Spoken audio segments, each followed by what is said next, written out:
प्रधानमंत्री नरेंद्र मोदी ने राइजिंग भारत के मंच से विरोधियों पर हमला बोला है। उन्होंने कहा कि हमने सरकारी खजाने की लूट को बंद कर दिया।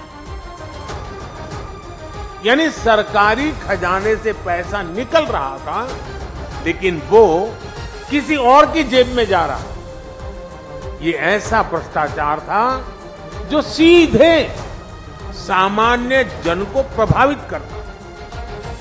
मनरेगा का पैसा सरकारी खजाने से निकलता था, लेकिन मजदूर को मजदूरी नहीं मिलती। गैस की सब्सिडी किसी और के खाते में पहुंच जाती थी।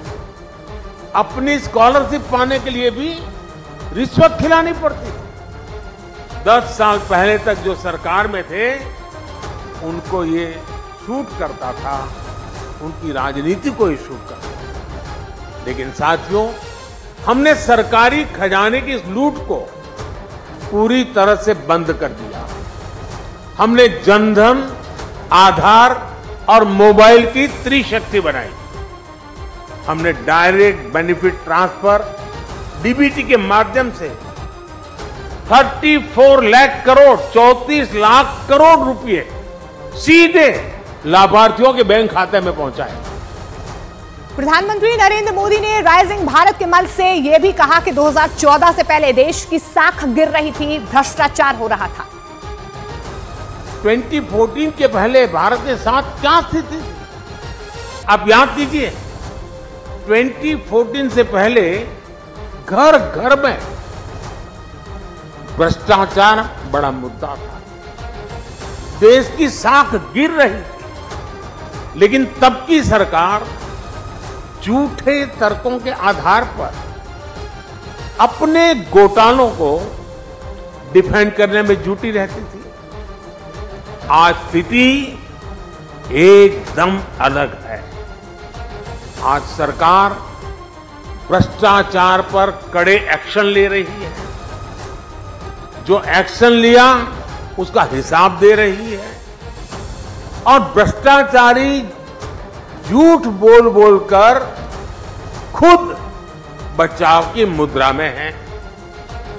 तब देश पूछता था कि पावरफुल लोगों पर ईडी, सीबीआई जैसी एजेंसियां एक्शन क्यों नहीं लेती, ये सवाल पूछा जाता। आज पावरफुल और भ्रष्ट लोग पूछ रहे हैं कि एजेंसियां उन पर एक्शन क्यों ले रही है। प्रधानमंत्री नरेंद्र मोदी ने आतंकवाद पर भी प्रहार किया। प्रधानमंत्री नरेंद्र मोदी ने राइजिंग भारत के मंच से कहा कि नया भारत आतंक के जख्म को सहता नहीं है, बल्कि आतंक के जख्म देने वालों को पूरी ताकत से सबक भी सिखाता है। आतंक के सरगना हो या विकास और शांति की चाहत रखने वाले देश हो, सबने राइजिंग भारत अनुभव किया है।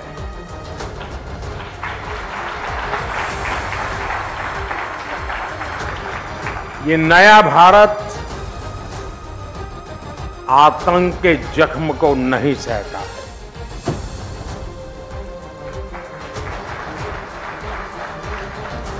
बल्कि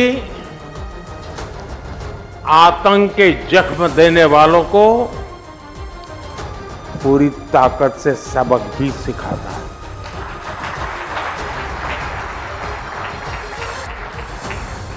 जो हमें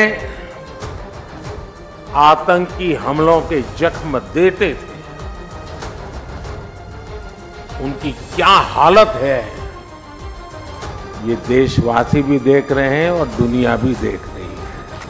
प्रधानमंत्री नरेंद्र मोदी ने भारत की तेजी से बढ़ती अर्थव्यवस्था का जिक्र भी न्यूज 18 भारत के मंच से किया। उन्होंने बताया कि 10 साल में भारत दुनिया के 10वें नंबर की अर्थव्यवस्था से 5वें नंबर की अर्थव्यवस्था बन गया। तो पिछले 10 साल में भारत ने कितने बड़े परिवर्तन किए हैं। आजादी के बाद से जो सिस्टम बना, जो वर्क कल्चर बना, उस सिस्टम में ये ट्रांसफॉर्मेशन लाना इतना आसान नहीं था, लेकिन ये हुआ है। और ये हम भारतीयों ने ही करके दिखाया है। आज भारत का कॉन्फिडेंस लेवल हर भारतीय की बातों में झलकता है। आज हम विकसित भारत की बात कर रहे हैं। आज हम आत्मनिर्भर भारत की बात कर रहे हैं।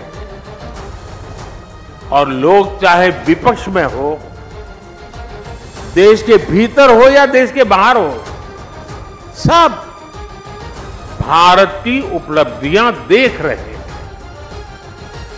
सिर्फ 10 साल में 25 करोड़ लोगों का गरीबी से बाहर निकलना, क्या ये ऐसे ही हो गया होगा क्या? सिर्फ 10 साल में भारत का 11वें नंबर से 5वें नंबर की इकोनॉमी बन जाना, क्या ऐसे ही हुआ होगा क्या? उधर चुनावी बॉन्ड पर न्यूज 18 के कार्यक्रम राइजिंग भारत में देश के गृह मंत्री अमित शाह ने बड़ा बयान दिया है। अमित शाह ने कहा कि प्रधानमंत्री नरेंद्र मोदी ने बॉन्ड लाकर चंदे के मामले में पारदर्शिता लाई है, लेकिन विपक्ष को ये जो मन है, ये अभी तक उनकी तरफ से जो व्यवस्था बनाई जा रही है, विपक्ष को ये कतई मंजूर नहीं है। सबसे पहले जो मुद्दा इस चुनाव के पहले जो गर्म हो गया है वो है इलेक्टोरल बॉन्ड्स का मुद्दा। तो इलेक्टोरल बॉन्ड्स के बारे में मैं ये पहले आपसे जानना चाहता हूं कि आपकी क्या प्रतिक्रिया है। आपको क्या लगता है कि इससे ब्लैक मनी वापस आएगा? जो कॉन्फिडेंशियल नाम थे लोगों के, जिस वजह से लोगों ने इलेक्टोरल बॉन्ड्स खरीदे, वो आज जो है सब सामने आ गए हैं। तो क्या ये उचित है और आप इसके बारे में आगे क्या सोचते हैं? देखिए, भारत की सुप्रीम कोर्ट जो भी फैसला सुनाती है, देश के सभी नागरिक इससे बंधे होंगे। हम एक संवैधानिक व्यवस्था में हैं। मैं सुप्रीम कोर्ट के फैसले का सम्मान करता हूं, मगर मेरा व्यक्तिगत मत जरूर देना चाहता हूं कि बॉन्ड से काला धन समाप्त होने के कगार पर था और इस फैसले से चुनावी व्यवस्था में फिर से काले धन का दबदबा बनेगा। इसीलिए राहुल जी के नेतृत्व में पूरा इंडिया अलायंस बॉन्ड के खिलाफ था और वो चाहते थे कि पहले की तरह जो कट मनी आता था, वो कट मनी फिर से एक बार राजनीति पर हावी हो। पहले क्या होता था? चंदा कैश में आता था, और चंदा कैश में आता था तो क्या होता था? कोई व्यक्ति मानो 1500 रुपया चंदा जमा कराता था, 100 रुपया वो पार्टी में जमा कराते थे।